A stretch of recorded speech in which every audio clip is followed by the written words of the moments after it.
Give us a light, mate. You can't smoke in here. Yes, I can. Watch.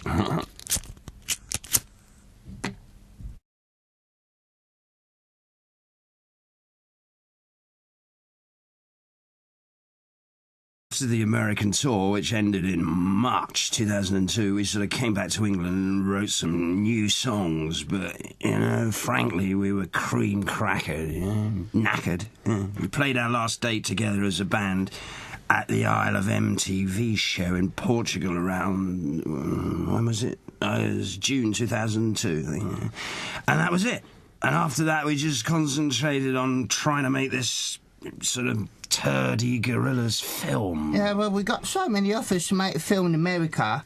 At the time, it seemed like a waste not to take the opportunity. So we all moved over to LA for a while, La La Land, and we sort of hired this big house out in the sort of kind of like a Hollywood thing, it's like up in the hills, so that we could sort of be right in the hub, you know what I'm saying? In the hub of where we were sort of meant to be filming, but I've got to say, man, there was a lot of great distractions, you know what I mean? And the film negotiations were just endless. Oh, man, that was just like really, really tedious, Yeah, we got caught up in rehearsals, meetings, script approvals. The script was unfinished. The people writing it thought they were making a very insightful yet ironic comment on popular culture, supposedly non-linear Charlie Kaufman-esque animation in which the four main protagonists, namely Gorillaz,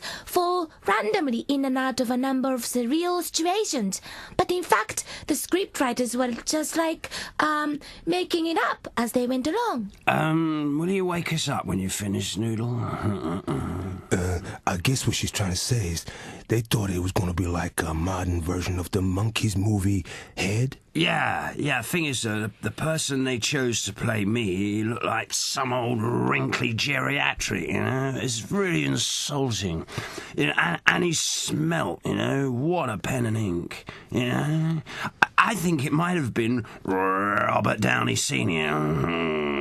I mean, that guy must have been pushing 70, Have you looked in the mirror recently? Listen, mate. I may be no spring chicken, but I don't look that rough, do I? I mean, the wrinkles on my face are all laughter lines. Nothing's that funny. Anyhow, the situation went downhill from there. No one was focused enough. Dury couldn't understand the difference between film and reality. Murdoch got himself kicked out of the Playboy mansions for stealing ashtrays. And Russell got a big fat ego and then changed his name to R. Diddy. So eventually we decided to cut our losses and take time off to recuperate. This just led to further misadventure. So, man, when we realised we were just sort of whistling in the wind, we decided to have a break from each other. So I headed down south to try my luck in Mexico. But there was some sort of mix-up, my finances, and I kind of got accused of... Yeah. He was found using counterfeit checks in a Mexican brothel. Yeah, the Chicken Choker. Wonderful place and fantastic staff. Happy days. Basically, he got caught passing dud checks off as payment to the girls. And consequently, Murdoch got taken to jail. Yeah, all right, Russell. Russell spent a long time trying to recuperate. He ended up living in Ike Turner's basement. Ike Turner! You went a wee bit mental, didn't you, Russ? Well, he certainly looked a lot like Ike Turner. I was working on an album of my own, but eventually it felt like the album was working on me. It was a strange time. When you work in a band with people for such a long period, and then that suddenly stops, it can leave you at a loss. I think I had some kind of breakdown. I just lost one of my closest friends, Dale, the spirit who used to live inside me, and the strain was starting to show. Every song I tried to record would become a hallucination. Then the hallucination would try to write the song, which would then get up and become another... Yeah, Russell, man. It's probably... No. I'm sorry. No, it's all right. I'm sorry. Take it easy, man. Take it easy. Have a salad, Okay. It's probably best not to dig too deep on this one. Dark place, man, dark place. So, anyway, after 18 months in this sort of Tijuana jail, I thought, enough is enough. And with a little help from my friends, I got myself sort of out and back home to Blighty, the good old U of the K. But I tell you, that's enough South America for me for a while. The prison food is rubbish. I don't think I could eat another burrito in my life. Yeah, but you still like a bit of Mexican sausage, eh, mate? Shut up, you little So, by the time I got back, Noodle had also returned from her trip to her Japanese homeland and was already in the process of recording a new album, or, at least laying down a lot of the groundwork. Yes, I had been in Japan for about a year, researching my past, as it had always been a mystery to me. It was during this period that I was awoken from my extended amnesia, and in doing so, I discovered many interesting facts about myself, one of which is that I knew English language fluently. Having been revitalized, I returned to England and I began to lay foundation for a new Gorillaz album. However, Kong Studios, where we live and record, had been lying dormant and empty during our absence. Oh, yeah, it's hard to get good staff to clean a haunted studio. Yes, no one had maintained the building and it had also been broken into. There seemed to be a plague of the walking undead infesting the building.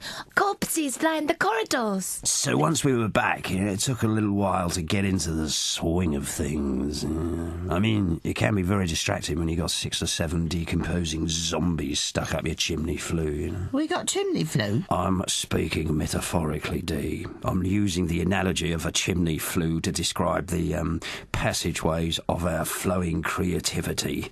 The zombies in this case are used as a metaphor, as in blockages to the airways, figuratively speaking. Really? No. There really are about 6 or 7 undead carcasses stuck up the studio chimney. That'd explain the smell, wouldn't it? Yeah.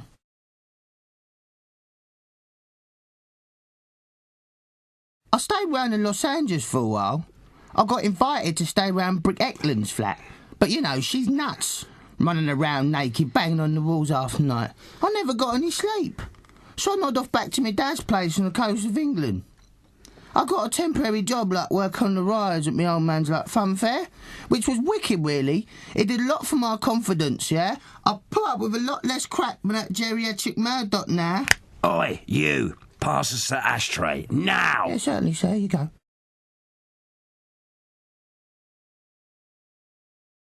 I originally discovered the building, which now houses Kong Studios, back in 1999. I was looking for a cheap studio space on the internet, and it threw up this little gem. It's located on a hilltop in Essex, and believe me, there aren't many hills in Essex. There's one in Leamden, I think.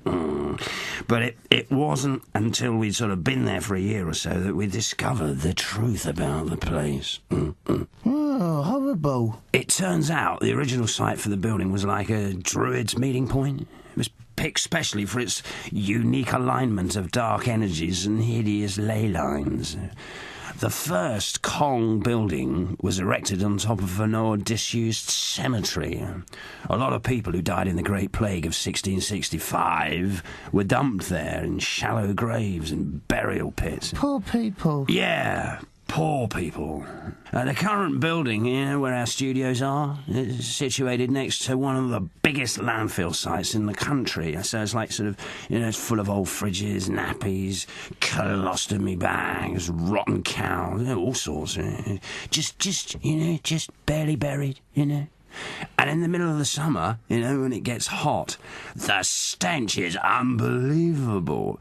I don't know, man, it's like someone cooking turds or something. And no one seems to sell efficient air freshener in Essex. No. I mean, the last owners were this kind of biker gang, these cats who use the building as their clubhouse. They're called the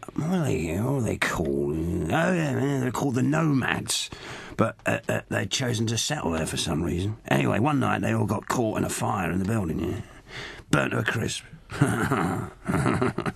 Well, which no one told us about when we bought the place. Man, that place is full of bad spirits and sick vibrations. Still, we gave it a lick of paint and hung up a couple of posters. It looks great. It's got underfloor heating already installed, so it can't be all bad, eh, kids?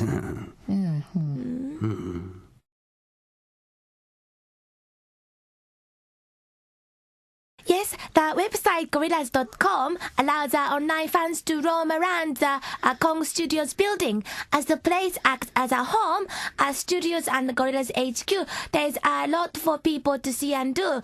There are interactive cameras in every room and corridor of the building, allowing people to see right into their lives. They can use the instruments in the studio room or talk to the characters that hang out there. Yeah, there's like various places they can go. It's also the place where the fans can interact with each other on the message boards.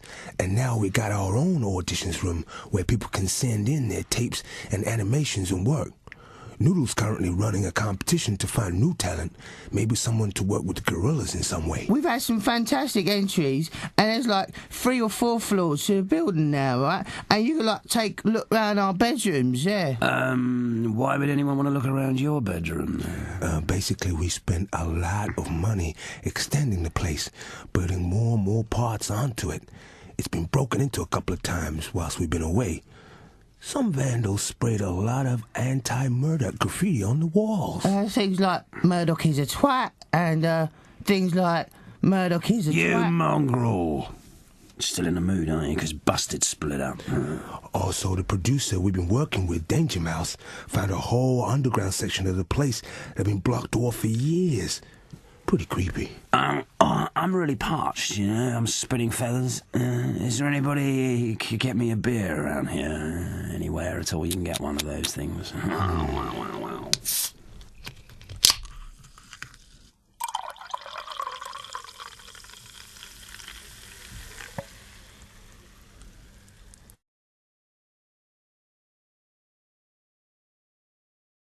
Noodle started working on the initial sketches of the album while we were all still kind of preoccupied, Lucky for her, I'd left a very specific set of instructions as to how the new song should, sound. That was just a tape of you humming. Gotcha. Actually, Noodle wrote most of the album herself. Murdoch may try to take the credit for it, but from the basic sketches to the finished album, this was Noodle's vision. Hi. So, I started writing near the beginning of the year. Around March of 2004, I began just writing basic tunes on my Tascam 4-track, sketching out ideas as I proceeded. Once I had what I felt to be the main outline and template for the album, I started laying further textures, melodies and sounds over the top. The compositions began to take shape, and gradually the songs began revealing their true identities and to which direction they needed to be taken. But at this stage, they lacked that certain life and still required that spark of electricity that transforms a great song into something that has a magical life of its own. Well, I would have helped her out, but as I said, I was still in jail at this time, And yes, and it was around then that I heard of DJ Danger Mouse. I was impressed with the work he had done on his own Grey album, which I had downloaded from the internet. On the Grey album, he had spliced together the work of the Beatles and Jay-Z to create something new. It was wonderfully inventive and showed a childlike creativity, artistic bravery, and disregard for convention that I thought suited Gorillaz. So I contacted him. Then what happened? Well, it took a while to convince him to work with Gorillaz. Yeah, I think he was at ease relaxing on his new island. Just kind of burning through all the cash he made off the Grey album sales. Well, he wasn't overly keen on leaving sunny LA to go and work in a rundown, haunted studio in rain-sodden Essex. Although, I can't think why. Me neither. But, Gorillaz have ways of making it work. Shh, The album took a leap into the incredible when the producer Danger Mouse finally arrived. This would be around June 2004. Mr. Mouse and myself immediately began an intricate pre-production session. Yeah, this mainly involved sort of playing table tennis and listening to a load of old electro records. He's an odd-looking fellow, you know, that Danger Mouse. He's got this, you know, sort of like huge hair, you know. No, I mean really, really big hair. He looks a little bit like that David Blaine cat, you know, with a wig, like he's got a wig on. You know? No. Yes, so the recording session became more intense, and the more we proceeded, the more in synchronization we became. Danger Mouse is a very instinctive and insightful producer. He looks to find the relevance or sort of a song. And then once he had located a particular voice of a track, he will then make it talk to the other compositions around it. This way the album works as a complete article. As the full understanding of what we were making became apparent, we began to draft in various collaborators to add certain souls to the relevant tracks. Each artist would have to complete the expedition all the way to the summit of Kong Studios in order to record. Although some of the latest submissions have been delivered via digital phone lines from around the globe. So I finally got back around October, then what's his name? 2D turned out. Hello? Then Big Russell got back from his little mental vacation late last November. Noodle and Danger Mouse basically called us in to do our parts. For 2D to do his vocals, Murdoch to redo some bass lines, and any other collaborators were called in as and when we needed them. But apart from that, they've been highly secretive about the whole recording. They didn't even let other Gorillaz really hear it. Yeah, didn't want to. Finally, when we knew we had what we needed, we all fled the confines of Kong and set up camp over the Pierce Rooms in West London. It was here that we added the last of the overdubs and worked on the final mixdown. Oh, I'm bored of all this. Oh, anyone fancy a quick pint? Shut up, man. Go have a cow, man. And it was during this period that we isolated the songs which, although were stand-out tracks musically, didn't fit in with the overall sensibility of the album. They were then removed, yes, and there was a songs that seemed maybe part of a different dialogue and would have interrupted the arc of the album's narrative. It had to be focused and efficient, a consistent thought, yes. You see, it's all in the edit. The album was then mastered over in New York, January 2005, and that was it, completed. Yeah, well, so it came out pretty well like I told it to make it in the first place.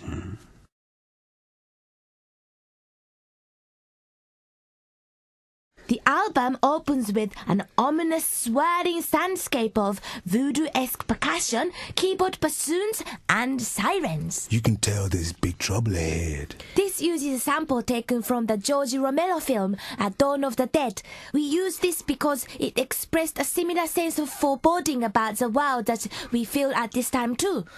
There's a sense that people in some certain quarters are working on motorized instinct as unthinking automatons rather than with any genuine humanity, sensitivity or understanding of the consequences of their actions. No, I thought we used it because I like the zombie films, yeah? There's this wicked bit, right, when the zombies tear off the biker's arm, yeah? Yeah, well, whatever, you know. It's from some stupid zombie flick, and we thought it set the rest of the album up quite well. Next.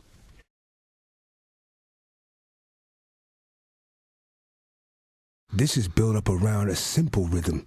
Sonically, there's a nod to the early drum machine sounds that appeared on the second specials Yeah, album. well, it's like a kind of dub meets like European cinema thing. Yes, thematically, it's a continuation of the intro sensibility. Sometimes the climate we live in can make you feel like you are one of the few sentient beings left. that maybe the ability to have sensitivity to life can make you feel like the outsider. A lone trooper. The spirits of the moment can be quite isolating. The evidence that we are sometimes presented is that being conscious and cautious of your actions can be viewed as a weakness or hindrance, and not necessarily the most useful ability in this day and age. Yeah, odd that, innit? Anyway, It can make you feel like the last living souls on earth, good or bad. Musically, the sense of introspection is reflected in the acoustic and piano refrains. It's a harmonious battle between digital and acoustic. and if you listen really closely, there's some old geezer coughing in the background. Oh.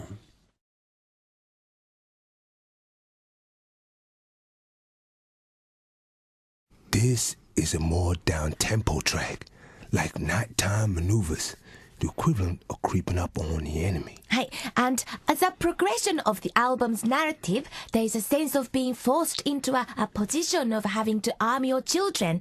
The arms are ambiguous, but there is a definite sense of conflict on the way. Desensitize yourself before you get taken advantage of.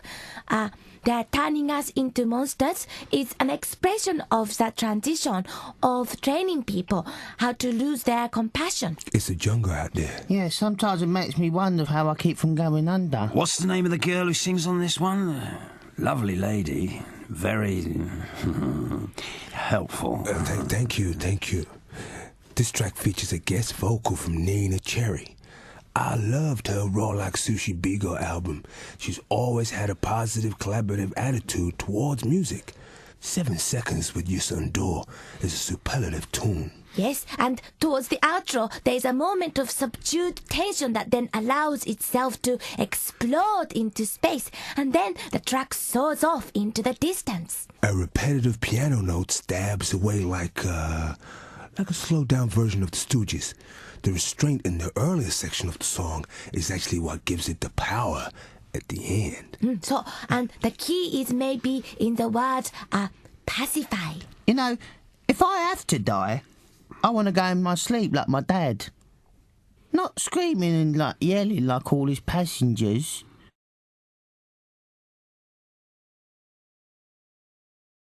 This song is the sound of someone's train coming off its coasters, the march of the madman.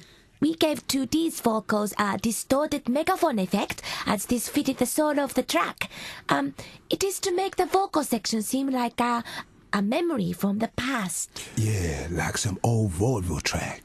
Yeah, like some old vaudeville track. Is there an echo in here? And some of the spooky sounds on this track were caught on tape by accident.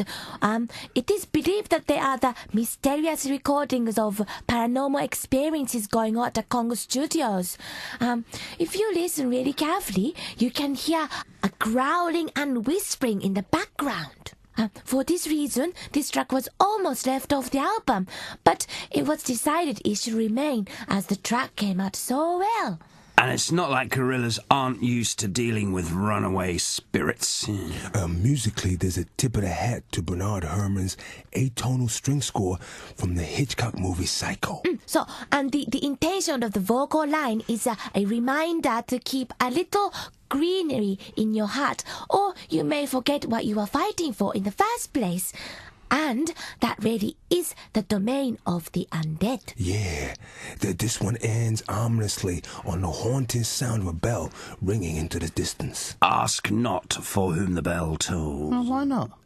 It tolls for thee. Really? Yes, really. It sounds like my alarm clock. Exactly.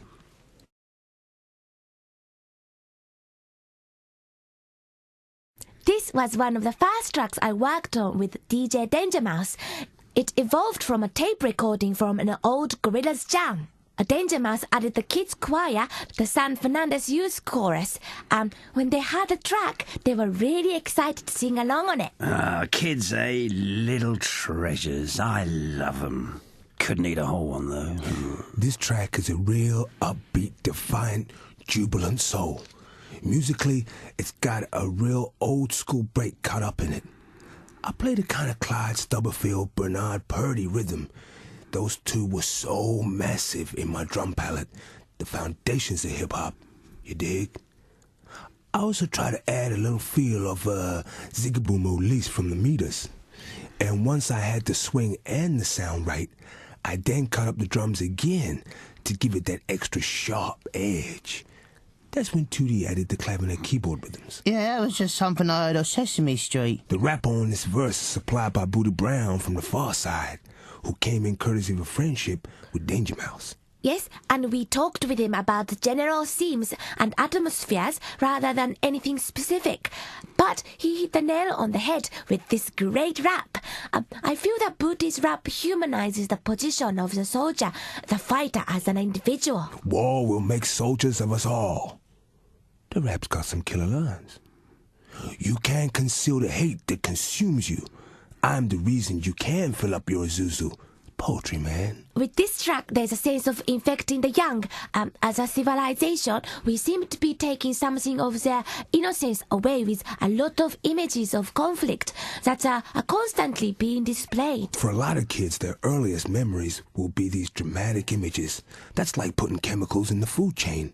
These kids are growing up out of a climate of conflict where intolerance has been encouraged and there's a sense of fighting for something you're being manipulated into backing. It can't be good in the long run. No, can't be. And this addition of the arabesque string section, I think, provides a balanced view musically. Don't patronize your kids. They pick up on more than you realize.